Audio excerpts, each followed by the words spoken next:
আজ খুব একটা ইন্টারেস্টিং জিনিস পড়লাম। Our quality of life depends on the quality of question we are asking to our self. আর এর প্রধান কারণ হলো আমাদের ব্রেনটা আসলে একটা সার্চ ইঞ্জিন। আপনি নিজেকে যেরকম প্রশ্ন করবেন আপনার ফোকাসও সেদিকে যাবে আর আপনি সেরকমই উত্তর পাবেন।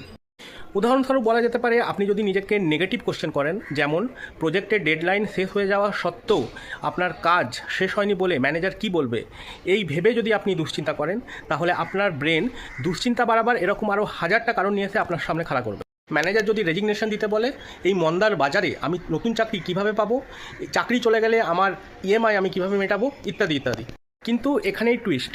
জেমস ক্লিয়ারের অ্যাটমিক হ্যাবিট বলে small changes equal to big result. তাই নিজের প্রশ্ন বদলান। কি এরকম ম্যানেজারকে বলা যায় যে সে কনভিন্স হয়ে গিয়ে ডেডলাইন বাড়িয়ে দেবে? যদি একবারে উত্তর না পান, তাহলে রিপিটেডলি আরও ইন্টেন্সলি নিজের ওপর ভরসা রেখে আর সত্যিকারের প্রবলেম সলভ করার ইচ্ছে নিয়ে বারবার জিজ্ঞেস করে যান। দেখবেন কিছু না কিছু উপায় আপনি ঠিক বের করবেন। মুশকিলটা হলো কি, আমরা প্রথমেই নেতিবাচক চিন্তায় ডুবে গিয়ে আমাদের ব্রেনের অসীম শক্তিকে ভুলে যাই। তাই একই জীবন, একই সমস্যা, শুধু প্রশ্ন বদলালে দিক বদলাবে।